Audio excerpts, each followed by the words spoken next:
네, 저도 제 고민을 좀 적어왔는데요. 아까 문화에 대한 얘기를 좀 해주셔서 그거랑 비슷하게 같이 얘기를 해보려고 합니다. 현재 지금 수도권에 집중되어 있는 교육, 일자리, 문화 등의 여러 문제들이 지금 심하다고 생각을 합니다. 수도권 집중은 단순히 인구 밀집을 넘어서 지역 간 격차가 심해지고 각 지역이 고유한 잠재력을 발휘할 수 있는 기회들이 지금 박탈당하고 있다고 생각을 하는데요. 수도권 집중 문제가 해결이 돼야지 우리 사회가 지속적으로 미래를 향해 나아갈 수 있다고 생각을 하는데 어떻게 하면 수도권 과밀화를 해소하고 국토의 균형 있는 발전을 이루어갈 수 있는지가 고민이고 이에 대한 후보님의 생각이 궁금합니다. 어려운 문제죠. 근데 제가 말꼬리 잡긴 하는데 수도권 집중 해소는 안 돼요. 완화 정도. 앞으로 이제 계속 집중이 심화되고 있는데 이걸 해소하는 건 거의 불가능합니다. 너무 많이 왔어요. 또 이게 어느 정도는 또 필요하기도 해요. 국가 간 경쟁력 확보를 위해서는 어느 정도 집중의 효과가 있거든요. 근데 지금 대한민국은 그게 너무 심하다. 이게 집중에 따른 효율보다 집중에 따른 비효율이 이제 점점 커지는 상태예요. 그게 이제 예를 들면 딱 그런 거죠. 경기도 일원에 또 서울 가까이 서울 여기는 아파트 한 평이 3억 원씩이에요. 그러니까 10평 하면 10평은 내야 사람이 살 거 아니에요? 30억이에요. 근데 이게 계속 확산되고 있어요. 뭐 계속 몰려 들어오니까 압력이 높아져서. 일자리도 마찬가지죠. 그게 무슨 하다못해 단순하게 얘기하면 뭐 예를 들면 자꾸 그 꼬투리를 이상하게 잡아가지고 문제를 삼더라고. 예를 들면 생산 시설을 만들 때는 지대, 땅, 뭐 터가 있어야 공장을 만들잖아요. 이 땅값이 경쟁력의 주요 요소인데 서울 인근은 개발 불가능한 임야도 산도 평당 300만 원, 500만 원씩이에요. 웬만히 쓸만한 땅은 막 500만 원, 1000만 원씩 합니다. 거기서 어떻게 생산 활동을 해요? 이 경쟁이 안 돼요. 그래도 몰려. 여기서 안 하면 사람이 없대요. 근데 사람들은 서울 안 가면 일자리가 없대요. 기업은 지방으로 가려니까 서울 근처에만 사람이 있다는 거예요. 이게 뭐예요, 이게? 이렇게 됐어요. 지금까지 대한민국은 소위 몰빵 작전을 해가지고 성공해 왔어요. 그 이유가 있습니다. 이게 대한민국은 식민지에서 해방된 소위 후진국, 개발도상국이었단 말이에요. 근데 이 나라에는 아무 자원도 없고, 뭐 자원도 부족하잖아요. 근데 그걸 어떻게 간신히 모아가지고 막 국민들 억지로 저축하고 막 해외에서 차관 빌리고 억지로 해왔는데 이거를 국민들한테 골고루 나눠주면 다 흩어져 버려요. 없어져요. 그래서 어떻게 하냐면 소위 요즘 말하는 올인작전, 특정 지역에, 즉 수도권 또는 대도시, 특정 기업, A, B, C, 땡땡땡 대기업 몇 군데다가 또는 특정 개인들에게 돈 빌려주거나 이러면서 몰빵을 한 거예요. 몰아준 거예요. 이게 이제 불균형 성장 전략이죠. 이게 한 성장 전략이기도 해요. 그래서 성공했어요.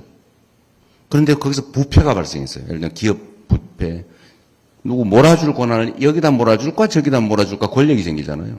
그 권력을 이제 뇌물을 받고 거래하는 거죠. 이 부정부패가 생겨요. 그 대한민국 정치가 썩어버렸죠.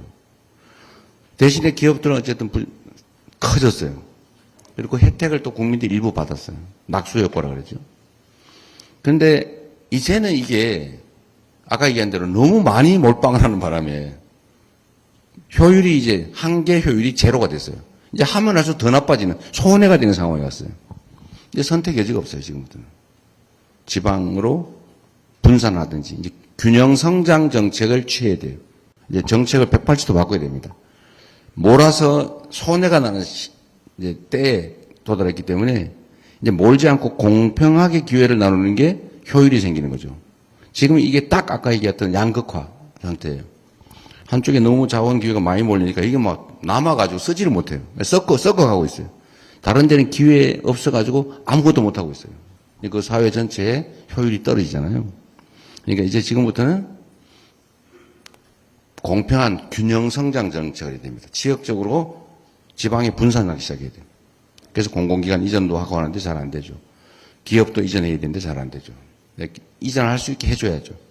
그래서 지역적으로도 분산시키고 기업들에게도 중소기업이나 또 창업하는 벤처기업이든 스타트업이든 여기에 기회를 많이 밀어줘야 됩니다. 오히려 더 밀어줘야 돼요. 그러니까 이제 기업에도 대기업에 올인하는 전략을 바꿔야 된다. 사람도 마찬가지. 우리 사람이 특권 계층이 사실 있어요. 특히 법률가들 너무 심해요. 재무 관료들. 이 사람들은 평생 막 란 찾아가지고 잘 써. 이거 자기들만의 세계가 만들어지고 있어요. 이거 절대 안 돼요. 그래서 이 사람도 뭔가 특권적으로 특권을 누리지 않도록 모두에게 공평한 기회를 주는 사회로. 이게 이제는 분산하고 공정하고 공평한 사회로 전환해야 우리가 지속적으로 성장할 수 있는데 여기에는 저항이 따라요. 기존에 별로 노동 안 하고도 노력 안 하고도 몰빵을 받아서 잘 먹고 잘 키우고 잘 살았는데 이제는 공정하게 하면 뺏기는 것 같잖아요. 이때까지는 불공정이 정상이라고 생각했는데 공정 상황이 되면 억울할 거 아니에요. 자기 나름은. 그러나 그 저항을 이겨내는 힘이 필요해요. 소위 개혁이죠. 그 개혁, 바꾸는 공정한 사회로 전환하는 데 이 개혁에 국민적 에너지가 필요합니다. 그러니까 정말 관심 갖고 그래야 우리 모두가 함께 살 수 있어. 콘텐츠도 발달할 수 있어. 예를 들면 과학기술 산업, 기술 첨단 산업도 살 길이 생겨. 그냥 계산 열심히 하고 뭐 머리 잘 쓰고 막 인공하게 잘 만드는 이런 사람도 중요하지만 그게 아니고 정말 연구하고 개발하고 시장 개척하고 이런 사람들이 더 존중받는 사회로 힘들지만 바꿔야죠. 그래서 저는 이게 이제 가능한 상황이 됐다고 봐요.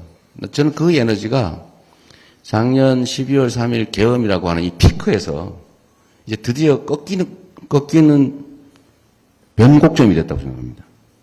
그걸 국민들이 본 거예요. 이제 모라 가지다가 뭐 욕심을 너무 많이 부르는 바람에 터져버렸어요, 이게. 이게 이제 비상계엄 사태죠. 이게 터져버렸기 때문에 이제 국민들이 모두가 함께 잘 사는 세상, 모두가 함께 더 잘 사는 세상? 그게 가능한데 이제 이런 사회 안 되지라고 마음 먹은 거잖아요. 저는 이게 12월 3일에 시작됐던 이 일이 이제 6월 3일로 딱 6개월 만이더라고 보니까 123일만. 그거 희한해요. 12월 3일 일인데 123일. 희한하죠. 하여튼 역사에는 그런 우연적 요소들이 또 일치하기도 해요. 전 주술사 아닙니다. 그냥 우연을 얘기해 본 것 뿐이에요. 어쨌든 새로운 변화의 기점이 됐다. 기대를 해도 됩니다. 다만 우리 학이 따라 또 달려 있어요. 얼마든지 다시 복귀할 수 있어요. 왜냐하면 기득권은 힘이 세요. 민주주의는 숫자가 중요하지만 힘없는 다수가 이론적으로는 센데 그러나 현실에서는 스피커가 큰 마이크든 이 기득권자들이 훨씬 더 세죠. 근데 이거를 우리 국민들께서 이겨내야 된다. 근데 이번이 결정적 기회이기도 하고 결정적 위기이기도 하다. 그 말씀 드리고 싶네요. 근데 희망을 가집시다. 네. 결정적 기회가 왔어요. 희망을 가집시다.